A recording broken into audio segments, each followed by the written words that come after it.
Howdy everyone, I am stoked. I'm stoked to be here, and I'm stoked that you're here. Howdy. Jeff Bartsch here with Story Greenlight, where we're all about empowering you to tell the stories that you care about the most. And I'm kind of digging what we're going to be talking about today, because there's a lot of stuff that people think about the subject that may or may not be completely accurate, and very few people think of it from a more holistic standpoint that is actually going to be really beneficial for literally anyone who creates content. So I'm excited to get into this. Here is what we're talking about today. Speaking of which, we're going to be talking about why it's good to be cinematic. Something that, and the thing is, this is something that you probably either want to do already, or if it's not really on your radar, I would propose to you that it's a good thing to think about, because for reasons that we'll get into. But let me tell you, YouTube is filled. Like, if you just go to YouTube and you type in the word cinematic and search, you will get hundreds of thousands of results about this stuff. And you're just like, how to be cinematic with your iPhone, how to get your cinematic look, how to get cinematic color, how to get cinematic motion. It's all about the being cinematic. And there are a lot of people that want this. And like I say, it's there are some parts to achieving this that are actually fairly easy to accomplish, and there are other parts that are not easy at all. And here's why this matters. Here's why talking about this matters to you. There is a reason. There's a reason why cinema, i.e. feature films, pack the emotional punch that they do. Feature films, movies, are one of the primary vehicles that Hollywood uses, has been using, and filmmakers, I mean, and I use the term Hollywood just loosely in general, for over the last century, to reach deep into the hearts and minds of its audience. I mean, my heart and mind has been changed by the movies that I've seen over the span of my life, and I can't imagine that it's not the same for you, because you talk with almost anyone, that's pretty much the way. They're just like, oh yeah, there's this one movie, and it's like, oh, it was just amazing, and I saw it when I was 8 years old, and I remembered it ever since. Just that kind of stuff. And so the thing is, we would all do well to think about what movies do to make that kind of an impact happen, so we can take parts of that and put it into our own content. And I'm going to say, this is something that needs to be considered by you, even if you feel like your content is the most uncinematic, plain vanilla content you can imagine. This stuff actually matters for you. Nobody is allowed to text.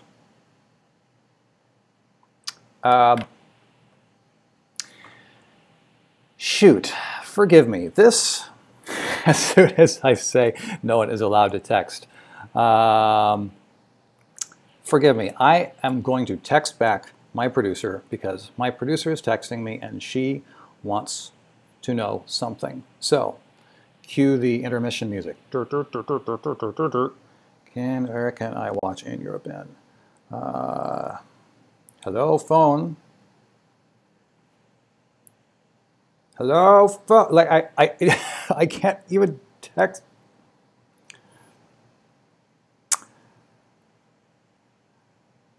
Yeah, smoke him if you got him, as they say.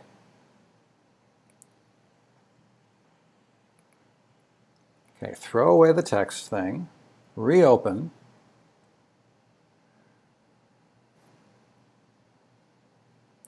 In my active cuts bin.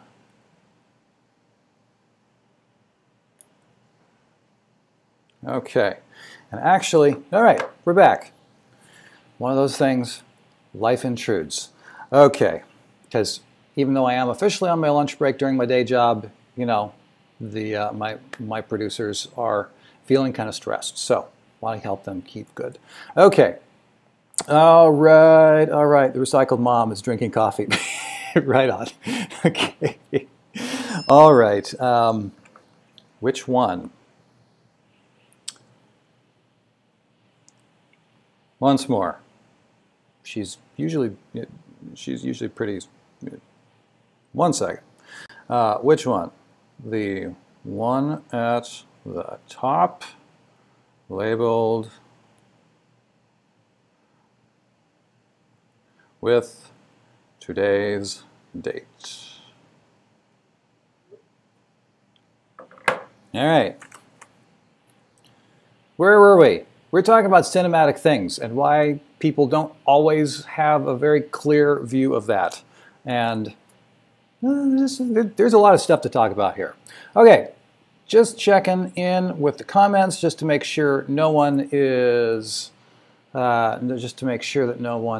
complaining about picture or sound. There was a time not too long ago when I actually was wearing these things, and I just neglected to actually plug them into the laptop for the first 5 minutes. It sounded amazing. So, none of that today.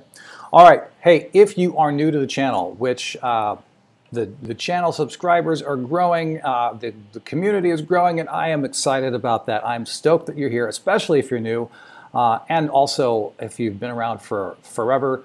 Awesome, so glad you're here. My name is Jeff Bartsch. My background is editing television here in Los Angeles.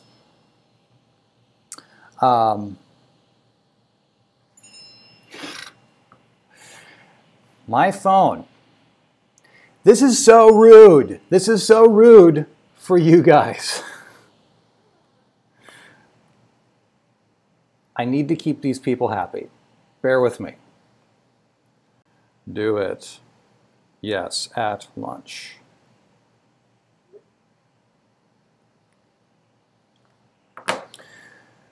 Okay. Okay. Again, my name is Jeff Bartsch. I edit TV. I work with producers and real live people, and they want things. And there is one standing outside my door this very instant. She's looking at the sign. She's texting me. You're standing right outside my door. Lindsay, I'm live. Okay. Alrighty. All right, she's like, I hear you. I hear you. Never mind. I'll take care of it. Very good. Okay. Alrighty. So this is my background. I'm working, the show that I'm actually working on right now is, it's a show that airs on NBC called American Ninja Warrior. It's in its 10th season. It is an enormous, massive, massive show that has literally spawned a movement around it. And the thing that I get to do here is I get to edit the athlete profile pieces for, that go on before the athletes actually go on this enormous competition, on this enormous obstacle course. So I love this stuff. Love this stuff. Yes, I just saw that pop up. No, Greg, please don't text right now.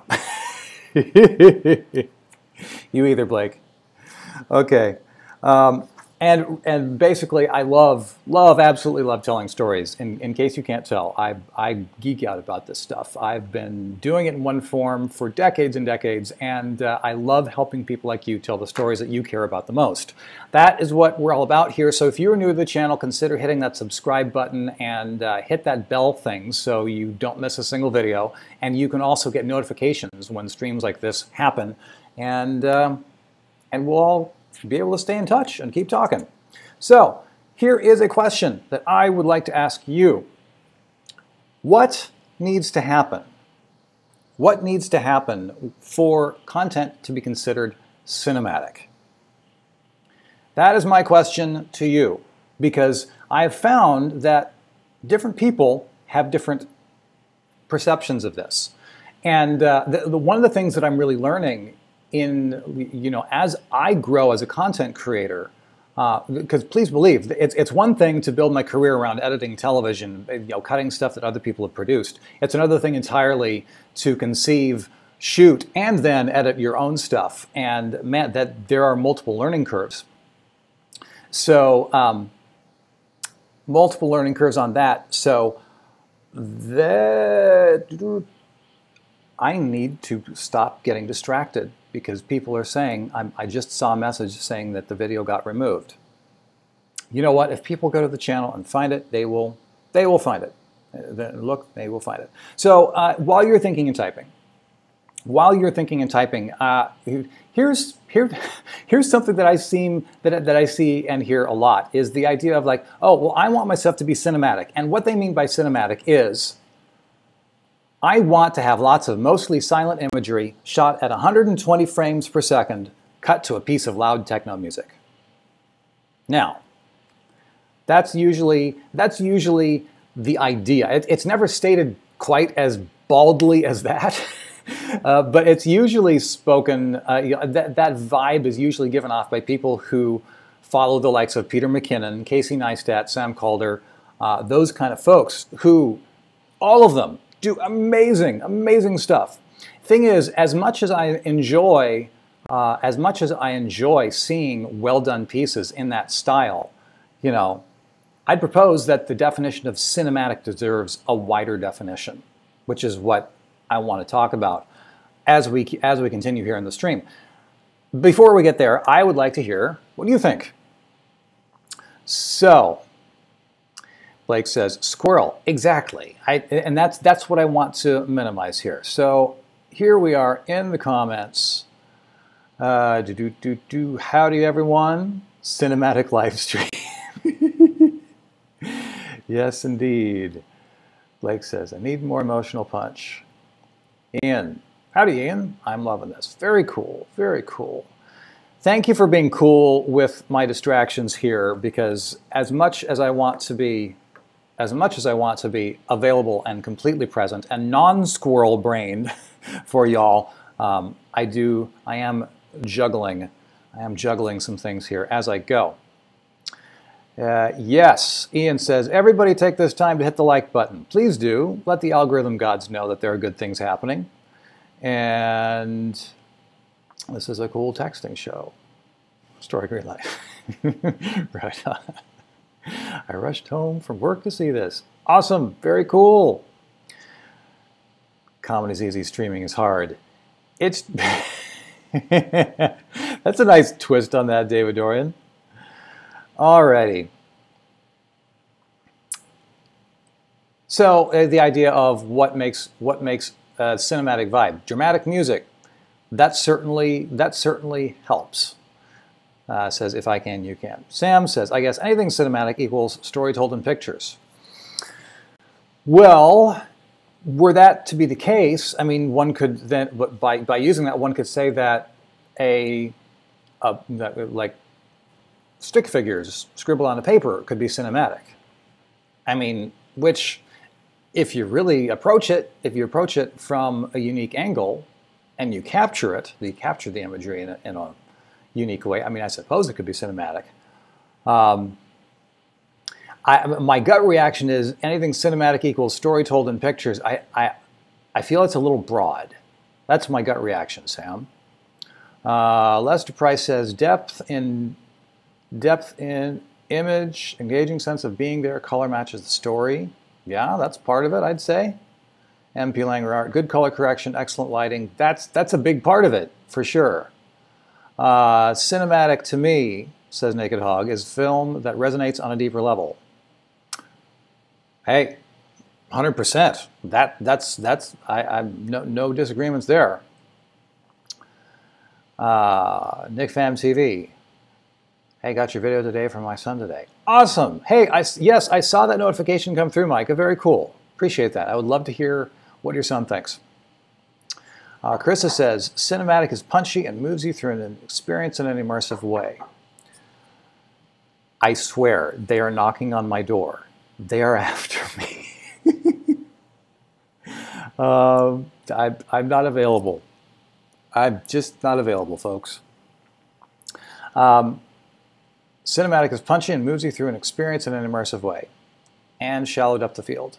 Yes, that's a big part of it, because that's one of the big things visually that you get with film that it's a lot harder to get that with video. Jonathan 24, I'm not a fan of Peter's cinematic B-roll. He's an incredible photographer, but I've never understood the hype around it. It's kind of boring. I mean, I would say at this point that the McKinnon style of B-roll is becoming overdone. In fact, in the No Small Creator Facebook group, there's a post recently about, does anyone feel like vloggers tend to use all these in-camera transitions and use lots of fancy B-roll, but they get lost in the story, or there's no story at all? And everyone's like, yes, oh yes, yes, yes, yes, yes. Oh, can we say yes? And that's just a way that things are evolving. That's a way that things are evolving. And sometimes if things get overused, it's kind of like reality television, frankly. Back in the early 2000s when there were things like writers' strikes, and like that happened like in 04 or 05, I believe, there's a great big writers' strike in Los Angeles, and scripted production shut down, and so just reality television just blew up, because you can do that without having the unions get in the way and saying, oh, you need a screenwriter for this stuff. And there was so much reality television, it was just so much, and there was so much crap on the air. There was so much of it. Believe me, I've cut my fair share of it. And if you look at the reality television landscape today, there is way, way, way less television on the air than there used to be. And I would propose that's the same kind of thing that's happening with the McKinnon, Calder-esque B-roll, especially with Peter McKinnon style stuff, because I mean he has well over 2 million people who love him and are trying to be him, basically. So that's a lot of people shooting cinematic B-roll sequences. There has to be a way to take that and imbue it with more meaning, which is exactly what we're going to be talking about here. Blake says, cinematic for me would be something thought-provoking with creative perspective. Yep. That's definitely part of it. Slow and expensive. Cinematic to me is flow to the eyes, making the footage tell something. Yeah. There's Gary Smith. Webster says, filmed and presented as a motion picture. Well, that becomes a little tricky in determining what is a motion picture. I mean, because literally these days, if you go on a film set, no one, like except for maybe 2 or 3, like super, super high-end directors, ever actually shoot on film anymore. Like you go on 97, like 99% of anything that gets shown on a movie screen these days, it was not shot on film. So it's like, what is presented as a motion picture? It's like, well, if you're filming something, what does that mean? It means like things are getting really slippery and loose with the terminology these days, just as technology changes. So if I can, you can. We don't want to cause you to lose your job. No, I don't want to lose it either, because that would really suck. But Rob Gleason says, here's a question. Should every video attempt to be cinematic? That depends on your definition of cinematic. And that's what we'll get into. So, B-roll can be fast, says Sam. It can be cut out stop animation. Jonathan says, the thing also, you don't see B-roll anywhere. Not movies, not news, documentaries, etc.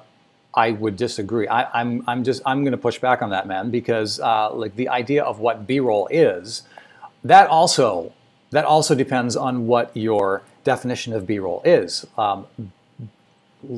Okay, very brief historical context here.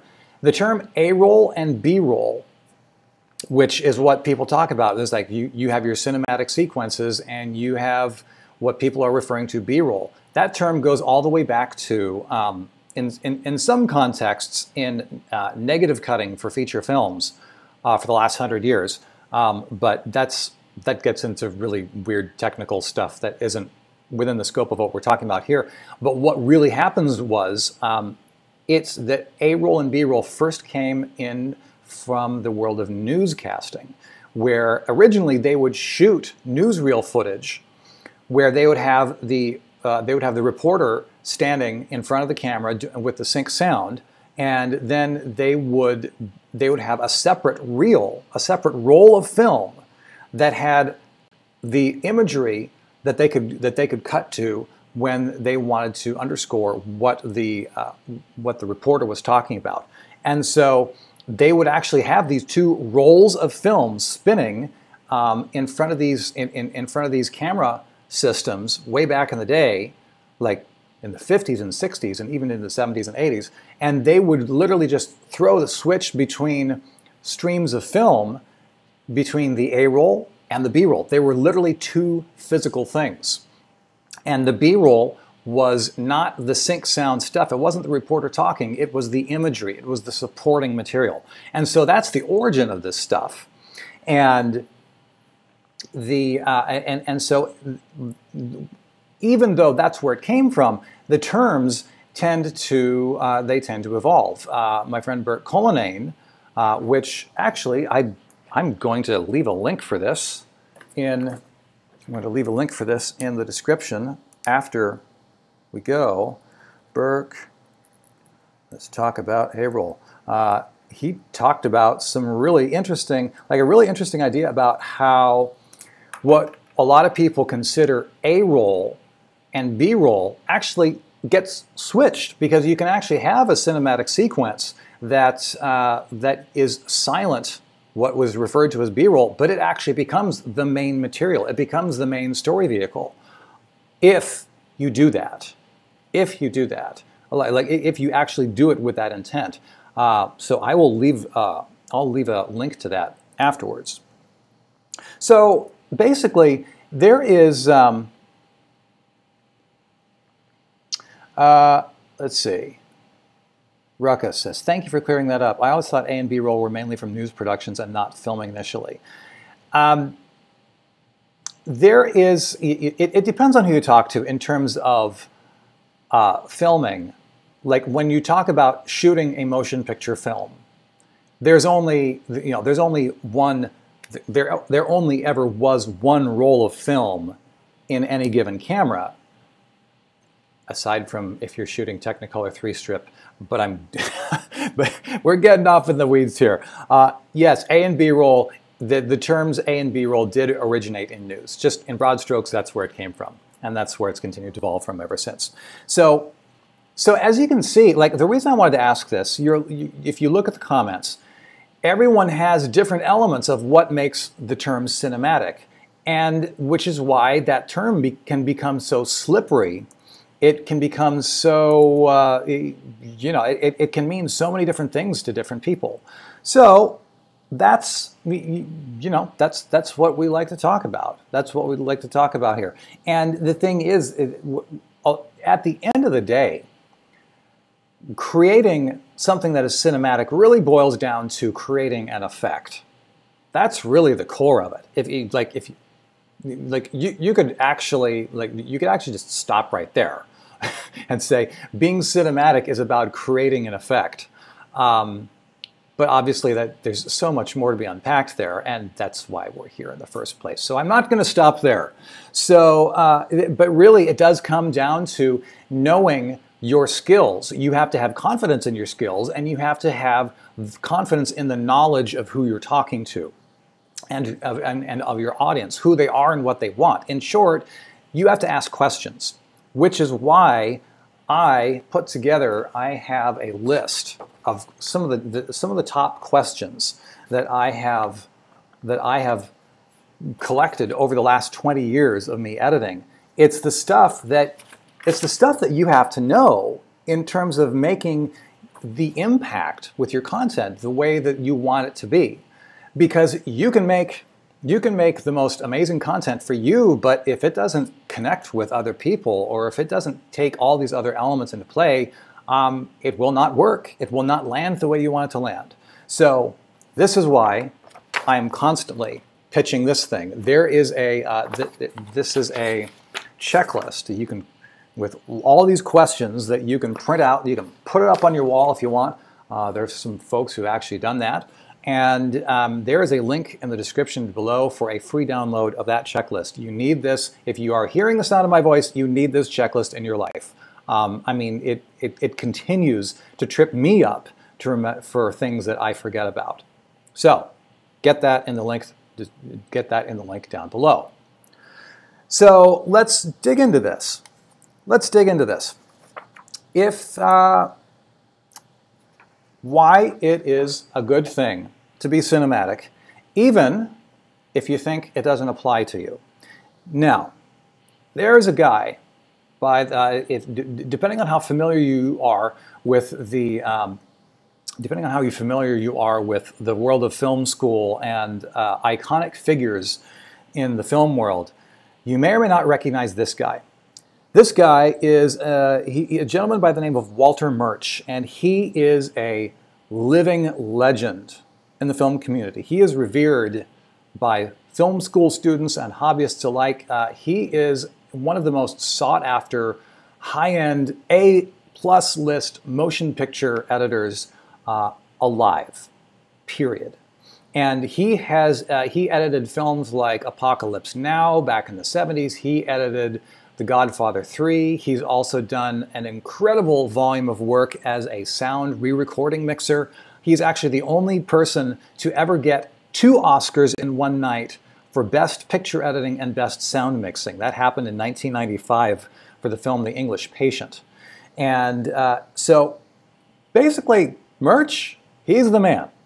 When it comes to editing movies, he's the man. And one of the things that he's most well known for shows up in his book called In the Blink of an Eye, which is linked down in the description. If you are in any way interested in the idea, like some high-end concepts, but still very relatable concepts in how film editing works and why editing actually works at all. Fascinating stuff. Fascinating stuff. Get a copy. It's linked down in the description below. One of the things he talks about there is something called the Rule of 6. And what the Rule of 6 is, it's Murch's ideas of how you decide your editing points, how you choose your editing points. And what he says is, in a perfect world, choosing the next edit should satisfy all 6 of these things. But if you have to give them up, there's a sliding scale of how important it is to preserve certain things. And so he gives a percentage to some of these elements here, most of which are technical elements that I'm not going to be that I'm not going to get into here. But the point is, the thing that I want to land for you right now is take a look at his first.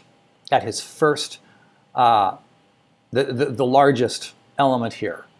51% is the idea of choosing your next cut by virtue of emotion. What will create the most effective emotion? And what he's doing, he is actually, you'll see that he actually gave, in his percentages, he set all these such that the number one thing, emotion, is more important to this multi-Oscar winning, revered film editor. Like, emotion is more important than all the other stuff put together. That's why he gave it 51%. Now, I just want you to stick that in your head and just consider that, because that's something that that's a clue to guide ourselves forward in terms of this idea of like what is cinematic and how does it actually happen. And by the way, if you are familiar with Murch or the Rule of 6 and you're into editing and that kind of stuff, and you want to learn more about the Rule of 6, and there's a friend of mine by the name of Piotr Toczynski. He has a YouTube channel called Cut to the Point, and he wrote an article that is currently up on nofilmschool.com talking about, is the Rule of 6 incorrect? And basically, he and I did a collab with that, with that article and with some of the video content, talking about times when Murch's Rule of 6 shifts and why. I'll give you a hint. Especially, there's a lot to do with that 7%, the idea of eye trace. But that's all I'm going to talk about here. So when we talk about Murch, I propose that number one element of emotion is what gives us a clue about the idea of what is cinematic. It is creating a feeling. It's modeling the experience of a feature film. And the thing is, there are a lot of elements working all at once. I mean, we've already seen in our earlier discussion, there is a wide range of what people latch onto in terms of what is cinematic. And it's that really at the core, it's like movies transport us to a different time, a different place. They get us sucked into different worlds and different characters. And like if you have 2 hours to do that, that's what they do. Now, the shorter the content gets, the more important it is to realize. Well, basically, the shorter the content gets, the more difficult it becomes to do everything that a movie can do in 2 hours or in 90 minutes. And even like within a scripted television drama, it can do it in an hour or a half an hour. And when you get to short form content like on YouTube, really what it boils down to is creating a memorable moment. That's the idea right there. Creating a memorable moment. So the question then becomes, how can we make this work for us? How can we make this work for us? Because like I said, there are lots of elements that have to be working at once in order to approximate the effect of a feature film that has millions of dollars behind it and hundreds of people, all highly, highly skilled at what they do, all doing just their job, as opposed to creating our own content where often we're just doing it all ourselves. So here are some of the elements.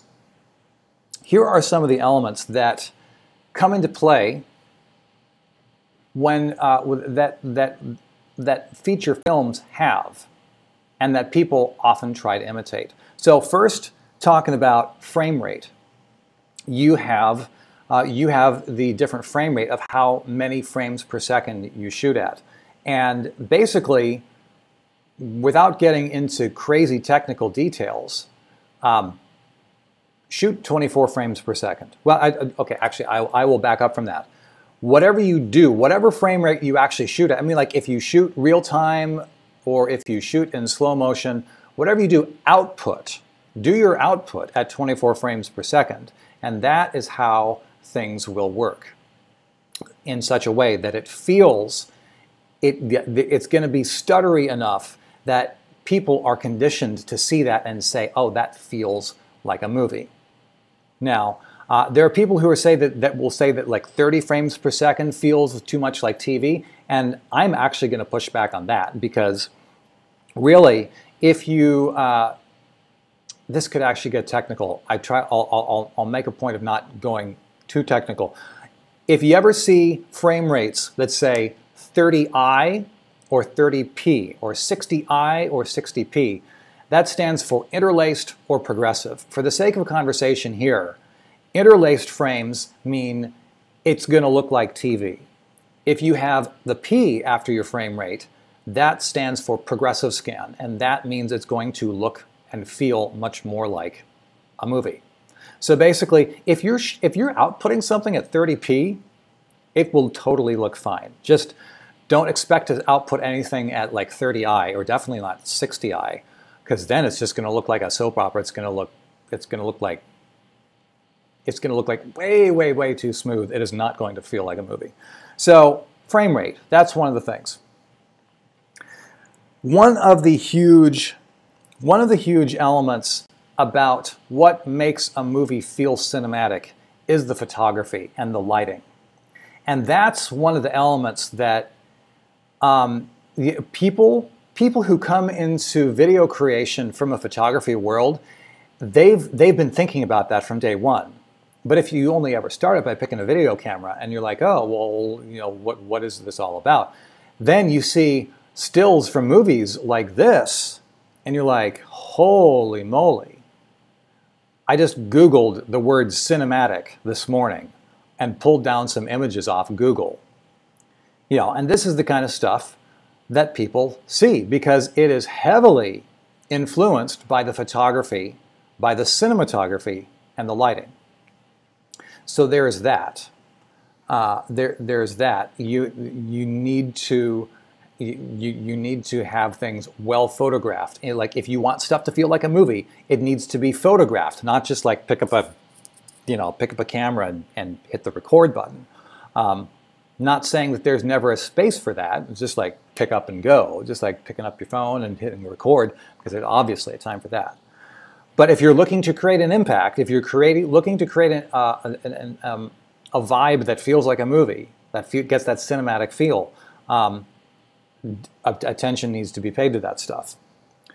So then one of the other elements is the visual vocabulary. There's a visual vocabulary of what movies use, especially with shot selection, the shot selection and variation and motion. When movies were first coming into existence, there was no such thing as a zoom lens, for instance. There was only fixed focal length for these lenses on these film cameras, and that's the way it's been forever. Now there is such a thing as a zoom lens on a cinema camera, but in general, you will not see zooming in and out in a movie. You will see fixed focal length, and you'll see the camera moving around. There is a visual vocabulary of how wide the shots are. For instance, like big, it's like you get like a medium close up, from like mid chest up, and then you get your standard close up like this, and then you can get extreme close up, and this is where I go like this, but I won't do that to you. So there's the variation in shot sizes. There's also, like I say, there's the idea of movement. And the movement, so often, like you see people when they're shooting video, they're like, and they're holding it like it's a can of spray paint. They're panning all back and forth, and it's just like, well, just use motion with intent. Consider what's going on, what you want to accomplish, what you want the audience to see first, what you want to reveal as the camera moves, and what you want that movement to say. That's when you start, and when you do that with in a photographic cinematography, a cinematic photography kind of a way where you don't have like crazy wide depth of field. That means that sometimes you're changing your focus as you move, as the motion goes along. So yeah, it's there's, as you can tell, there's a lot that goes into it, and that's far from all. There is the idea of people like to talk about, especially with online content. They like to talk about, oh, I love the color grading. Like, I love to color grade my stuff. Let me clear something up here. There's a difference, by the way. There's a difference between color correction and color grading. And I will tell you, if you like using things like LUTs, which is, if you're not familiar with it, a LUT is an acronym, L-U-T. It stands for lookup table. I don't know exactly what lookup table means. I'm not that technical into the engineering side of color science, but you can use LUTs, specifically in Premiere and many other editing software, pieces of editing software, and people expect, like, if I drop this fancy LUT on top of my footage, I expect everything to look instantly amazing, and they're all disappointed when it doesn't. Because basically they're running into issues most times with the color correction. They're trying to apply a color grade before things are color corrected. And what color correction is, that's the basic adjustments of light and dark and color. And then, so like if you have a LUT that crushes the dark elements of the screen and adds an extra like a teal and orange coloring to everything. But what happens if your shot is already like really dark to begin with? You drop a LUT on top of that, it's going to look like garbage because you won't be able to see anything. So that's why you need to have your color correction in place before you drop on your LUT. And that means once the color correction gets everything mainly in the ballpark, that's when you can drop on your color grading and do that creative look that tweaks things out. So, random factoid in terms of the difference between color correction and color grading. Now, there are there are all sorts of things. There are all sorts of things beyond that that goes into creating a cinematic moment. But these are some of the elements that are most effective for us as content creators, for us, primarily for online content. These are some of the things that we can actually be thinking about without having to worry about paying huge amounts of money to professional actors or professional sound recordists, and good grief, I can't even believe this, just saying this. I can't even believe that I didn't say something about sound. It's like, it's incredibly important to have clean, crisp sound, like they're right up in your face. Like you're standing in the middle of an empty field, and yet still in the movie you can hear the dialogue crystal clear because the actors end up standing in an ADR studio re-recording everything with a microphone, with a $3,000 microphone like this far away from their face. So these are, like I say, these are some things that we can actually think about and actually consider, approaching in our own content. I'm going to jump into the comments here because I'm seeing you folks are saying some things. Okay. So let's see. CJ.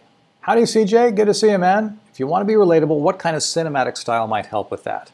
Now, that is an excellent question, because a lot of the time, what the idea of cinematic effect ends up doing, it's applied to say, hey, we want to create something that is not relatable. Sometimes having a cinematic vibe means this doesn't feel like real life. And if you're trying to be relatable, and I happen to know, like CJ does, his channel is about fishing. And so the question becomes, it's like, well, what is the flavor of that cinematic effect that you want? And frankly, that's a question that has to be answered by the content creator. CJ has to figure that out for himself, because there's no pat answer for that, frankly. I mean, if you want to feel relatable, if you want to be relatable, frankly, the number one way that that's going to happen is your on-camera presence, which, I know that you appear on camera and your personality comes through very clearly. So frankly, if you were to take some of these other elements and start dialing in some of these things that are actually used in a cinematic way on feature films, frankly, I'm of the opinion that they're probably just going to end up increasing the perceived production value. And it's not like you're going to change you're not going to change who you are or the way that you come across. So frankly, I don't think that's something you need to worry about, man. Lindsay Murphy, Jeff's course on that download is super helpful. Thank you for saying that. Let's see. Corolla says, I only heard about him on this channel. Oh, talking about Murch? Yeah. Don't besmirch the Murch. Absolutely not. Murch is the man. Blake says, I'm here for the emotion. How to get more emotion in my editing, but still prescribe to story being bigger. Excellent. That is what we're all about here, man.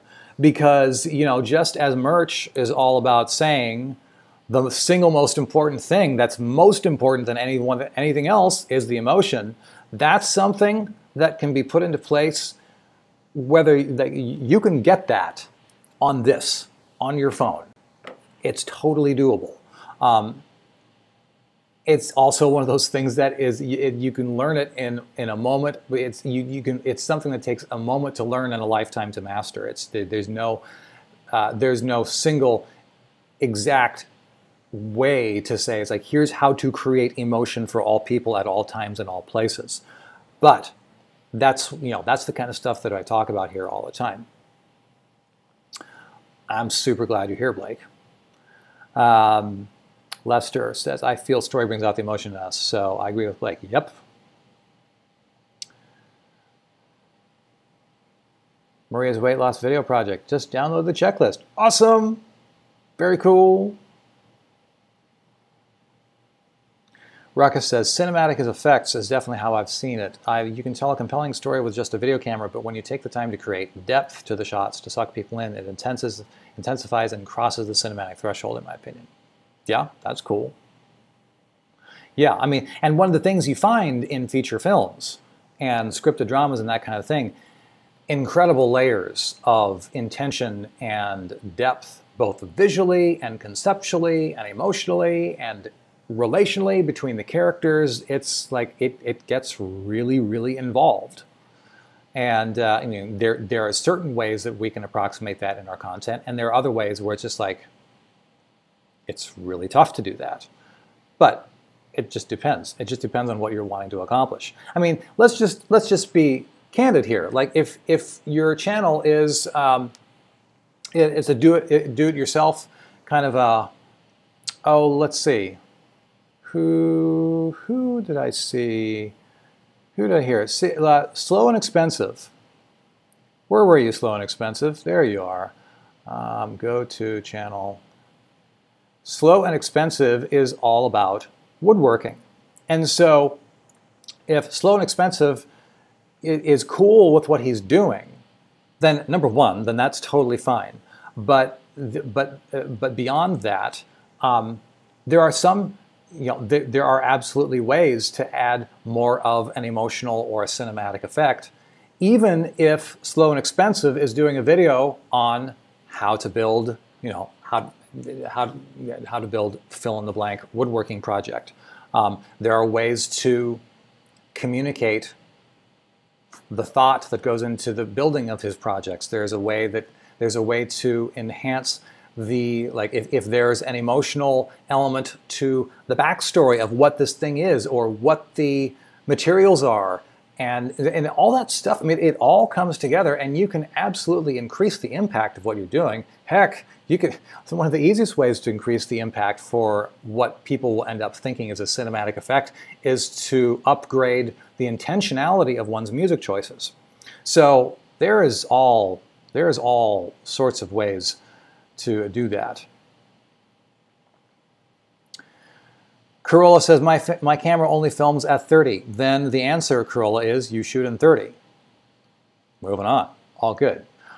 If you want, you can usually, the stuff, like most times you can get away with slowing things down. If you want to use something in slow motion, you can get away with slowing things down to like 50% before things get like super, super stuttery.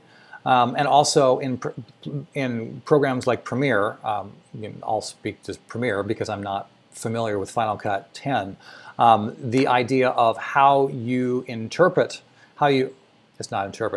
basically how you render that time slowdown. You can use, there are different options, including one called optical flow, which literally creates more frames in between the source frames as you slow things down. Most of the time that works pretty well. Not always, but most of the time. So that's something that you can work. But I believe you don't use Premiere, do you, Corolla? So look for different ways, if you want to do slow motion, that you can slow things down and smooth out, and keep the smoothness of that slow motion. Because that is one of the strong elements of getting a cinematic feel with slow motion is smooth cinematic motion, smooth motion of the camera. Corolla says, so if I slow down, the voice does not work. That I get. And that is actually when sometimes it will work where you can actually duplicate your clips and you can slow down one of them and just not use the audio on that. And other times you end up just completely separating, like the stuff where you want the sound to be in sync and the video playing in real time. You just use that, and then you shoot completely separate clips for your supporting imagery. And then you can slow that down, and it doesn't matter what happens with the audio. Maria's weight loss says, it took me 3 hours to color correct. I wanted to give up. I totally get that. Color correction can be so incredibly frustrating. It's like, well, what is actually good? What what is it supposed to look like, and how can I look at, like, I know this isn't looking how I want it to look, but I don't know how to fix it. You know, it's, believe me, I've been there. I get it. And one of the best ways to do that, number one, well, frankly, is to just literally like take a course, like go to lynda.com and just pay the $15 or something like that. Don't spend all your time trying to shuttle through like 300,000 tutorials on YouTube where they might actually get to the point, but often they don't. And I find that incredibly frustrating with if you're like me and you don't have huge amounts of discretionary time. Paid tutorials that are planned out thoughtfully and professionally are hugely, hugely valuable because they guide you through. Information is everywhere, but man, guidance, that is worth paying money for. Just saying. Jonathan24, do you know any way to create a narrower shot with a phone for more cinematic looks, bokeh? A lens that does the opposite of a fisheye. There are ways, like, well, you can actually get phones, lenses that will fit on your phone that will do that. You can get telephoto lens that will just clip right on in front of your glass on your phone. You want to be careful trying to zoom in digitally on your phone because you're just giving up resolution if that's what's happening. So most of the time, and then the other element is you need to be careful on how your phone processes the imagery. Like if I'm taking my iPhone here, if I'm taking my iPhone here and I'm just shooting off the main camera app, number one, the frame rate is all over the place. It shoots variable frame rate, which can get really, really frustrating when you're trying to edit. But that's another rabbit trail that I won't go down. And also the focus and the exposure is all over the place because it's completely automatic. So there is an app. There is an app called, it's right here, and I don't actually use it very often, but the people who do love it.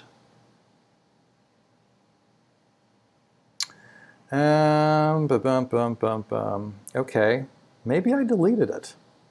Oh, no, it is. Here it is. It's called Filmic Pro. It's called, whoa, look at this. Look at this getting all meta. I'm gonna do this. It's Filmic Pro.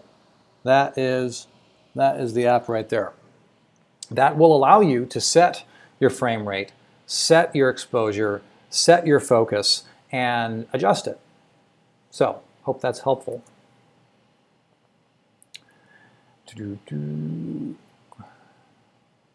Sam says, question for iPhone Cinematic using Filmic Pro, do we really need to use 4K? In a word, no, you don't. Because frankly, everything that we're doing here, well, like half of video watched online is watched on one of these things at this point, and it's like there is zero need. There is zero need for 4K. Now, the reason that you might want to do 4K is if you're delivering something at a 1080 frame size and you want to push in digitally without giving up resolution. Well, if basically, let's see if I can demonstrate this. So if this is a, if this is a, good grief, this is kind of messing with my head doing this in reverse. If this is the size of your 1080 frame and this is the size that you're delivering, a 4K frame is like this. So you can actually reposition the shot within this frame size and you will not lose any resolution. So that's one of the big reasons that people who deliver in 1080 do like 4K, because it lets you get really, really up close or less wide, as the case may be, from one shot. So and then there are other people who are like, oh, well, it's lame to not shoot in 4K. I'm like, those people need to get over themselves. Some of the biggest media, some of the biggest media outlets in the world still only broadcast in 720p. Tell that to the 4K snobs. ABC, Disney, ESPN, all those channels right now, they still, their HD is only broadcast in 720p. And would you believe The engineers at those networks have run tests. They're like, which is better? Which looks better off the air, 720p or 1080p? And they are still broadcasting in 720. So just saying, those 4K snobs need to get off their high horse. Tom Who, would you consider use Filmic Pro? David, read your mind. Yes. David Dorian. Tom Who, would you consider the movie Blair Witch Project cinematic, being that they use a style that made the movie appear like amateur video? The focus was mostly on emotion and story, which was very effective. Yes. I remember the Blair Witch movie coming out, and everyone was just like, what? This is incredible. Now all the movies are going to be able to be shot on video. It's going to be amazing. This is incredible for independent filmmakers and blah, blah, blah. It's like, no, it was not that. It was a really unique idea, really well executed. And what they did was they used their medium to create an effect that transported you. You felt like you were there, as if you were the person holding that shaky video camera that looked like video. And so, yes, I would absolutely consider the Blair Witch Project cinematic. Is using Filmic Pro better than using the native S9? That I do not know. I do not. I am not familiar with non-Apple phones. Sorry, man. Let's see. Cool. So let's see. How can I win a week? Blake says, how can I win a week of editing training with you in your studio to witness the workflow and editing techniques? I'd love to interrupt your work with a million questions. That is an awesome idea. And I will say, I've actually run afoul of that in the past. I've actually had people sit in the bay with me as a paid experience, and I almost got fired over that. So I still want to make something like that happen. I definitely want to make those kind of experiences available and happen. I'm still figuring out how that works. So thank you for asking, Blake, and just keep asking that as we go along. Hey, scroll the comments, not just that. Okay, folks, the time is coming to an end very soon, but man, I will say, as we talk about the idea of cinematic elements that movies do, there are additional elements that are well within all of our reach, and it's the stuff that we talk about here all the time. The stuff, just like we were talking with Blair Witch, it's the effect, it was the experience, and that was created in that specific medium. And so these additional elements that can be put into play to create a cinematic feel, it's the stuff that we talk about here all the time. Finding and shaping your story. Talking about the thing under the thing. It's not just about what's on the surface, it's what's driving it at a deeper level. Excuse me. It's about editorial technique. Knowing how the craft of editing works. How music and sound works, and putting that into play with your pieces. So I'm just going to offer this here. It's just like I'm going to say, I am not an amazing photographer yet. I am on the way. I continue to learn. My background, my career is in editing. It's me doing this stuff, sitting in a room like this. Welcome to my little home away from home. You know, it's me sitting in a room like this in front of a computer playing Tetris with the with all these puzzle pieces of picture, sound, and music and story. And I totally just forgot where I was going to go with that. Oh, just the idea of that I'm not, I'm still on a learning curve with shooting. But the fact of the matter is, you can still create an effect. You can still create an effect without being an incredible cinematographer. Here is something that I would like to offer you as an example of something that I did recently in one of the videos. And you may have seen it. And in case you haven't, there was a time when my little son Levi and I were playing in the kitchen, or like in the dining room, the dining room in our house, and we were playing with toy cars. And I decided to see if I could turn that into something cooler than what actually was on the surface. Check this out.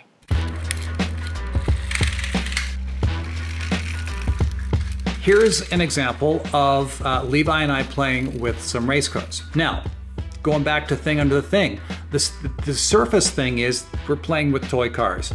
But what if this was about an epic car race?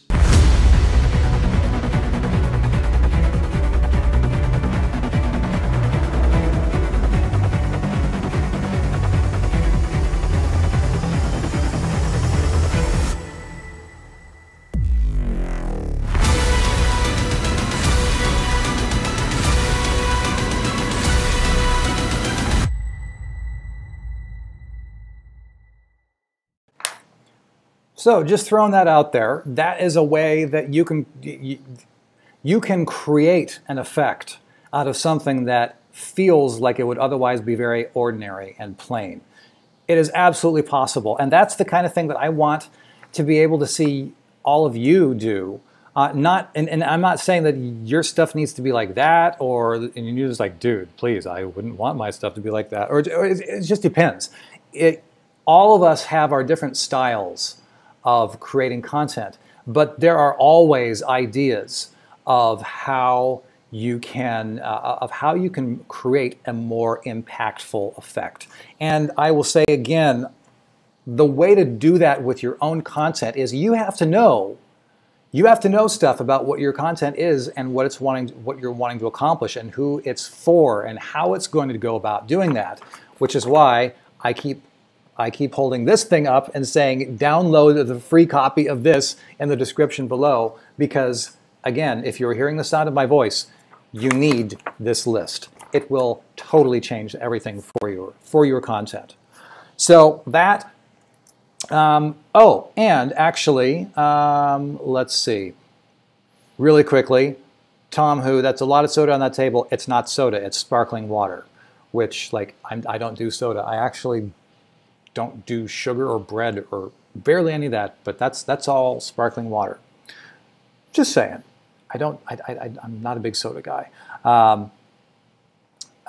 Maria's Weight Loss Project. I have lots of questions. What's the name of the Facebook group? You need to look up #NoSmallCreator on Facebook. #NoSmallCreator on Facebook. Make sure you answer the questions that are asked and answer all three of them. Otherwise, it is entirely likely that you will not be allowed into the group. So #NoSmallCreator is the name of the group on Facebook. Very cool people in there. It's just crossed over 1,000 members as of right now, and it's an awesome community. You should all join. If you're not part of the No Small Creator Facebook group, you should all join. Absolutely. Let's see. Can you link to the full video, says Jonathan. Yes, it is linked in the description below. Recycle Mom, so much to think about. Yeah, it is a lot. And Tom says, okay, that makes me feel better. Yes, thank you, Matt. #NoSmallCreator, says the Recycle Mom. Yes, that is the deal. So that is what we got going for today, and I just want to thank you for being here, because in case you can't tell, I love this stuff. I could talk about this stuff for hours, and my whole mission here at Story Greenlight is to help you, is to help empower you to tell the stories that you care about the most. So definitely keep telling your stories, because you matter, your message matters, and the world needs to hear what you have to say. I will see you next time.